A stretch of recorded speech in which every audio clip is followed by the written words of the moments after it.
we remove income tax, the amount of money that will come into the country is enormous. Right now, as a nation, what we need is not taxes, what we need is phenomenal amount of investments we need in this country. This generation's life, if we want to see real betterment and improvement, if we want this generation of people to experience this ancient nation as a developed country, then what we need is not taxes. How we escape the tax is a very big conversational thing, and business people are spending time as to how to dodge the tax. I'm not saying they won't do that with GST, that also has become a big organization now in the country. If we remove income tax, the amount of money that will come into the country is enormous. See, right now, major companies like Google and others are keeping billions of dollars in Ireland because the tax is low.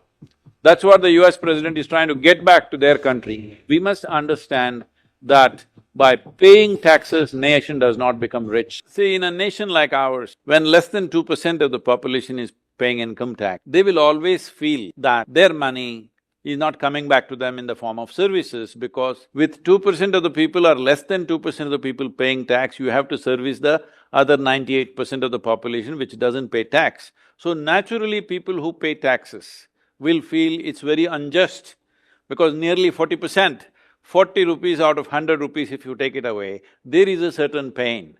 So naturally, we will find professionals who can give us all kinds of masala to reduce that 40 rupees into 30 rupees or 20 rupees or whatever. Fortunately for the corporate taxes, it's been reduced, which is a very sensible thing to do. But right now, as a nation, what we need is not taxes, what we need is phenomenal amount of investments we need in this country. If we want the life of this generation, not the next one or the next one, this generation's life, if we want to see real betterment and improvement, if we want this generation of people to experience this ancient nation as a developed country, then what we need is not taxes because it's too little. We need phenomenal amount of investments. I would say, in the next 2 years, minimum of 1 to 1.5 trillion investments if we get, then we will have infrastructure, then we will have services, then we will have businesses running, then we will have everybody being employed. According to Sadhguru, the basic problem is, we think the government is running the country, but it is actually just a policy maker. Unknowingly, people are inviting the government to run their lives. The only business of the government is to come up with the right policies. In that regard, the government has come up with daring policies. They have done very well in making policies that are aimed at replacing our foundational structures. The goods and service tax (GST) is not a small step. People are still complaining because it is inconvenient. But if you do not go through this, you will have to go through 13 different taxes every day. What do you need to understand is that corruption exists because there are multiple agencies collecting money. Reducing so many taxes in one or two is a complicated affair. I think the GST has fallen in place well.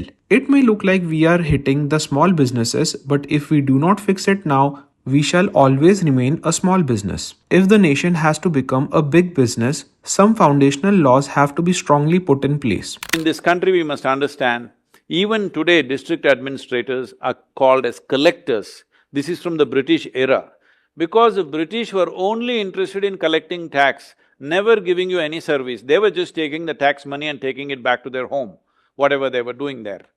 So, that same words are still used, they're still collectors. So even today, I must tell you this, and you know this better than me, at that time in the British era, there are many heroes in our, not as big as Mahatma Gandhi or Subhash Chandra Bose or something like that. There are many small folk heroes in local areas, in the villages and other things. The one reason why they became heroes was they did not pay the tax. The man who did not pay the tax was a hero in this country, and that unfortunate mentality or psychology still persists in the country. Even today, if you meet among small traders and others, how he escaped the tax is a very big conversational thing, and this is a wrong approach to nation building. It's very important that people are honest with the nation. For that, there must be a fair sense of return. So what is the solution? Anyway, now GST has come, transactional taxes can come, bank transactional taxes can come, for every transaction you can take it. Right now, income tax is only adding to 16% of the government's revenue. This 16% can be easily made up in transactional taxes and the goods services can be taxed. See, somebody does not mind paying. Right now if I buy like a car or a motorcycle or a piece of cloth or anything, even if I buy food, if you are charging me another 40 paisa extra for 1 rupee, I don't really mind. But when I have to pay 40 rupees out of my 100 rupees, it hurts, especially because I think these services are not coming back to me. The citizens of this nation start dodging something.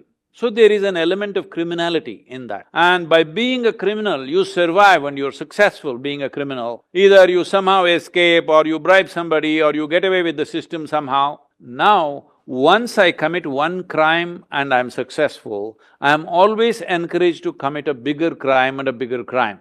This must go out of our citizenry, this must go out of the Indian mind completely.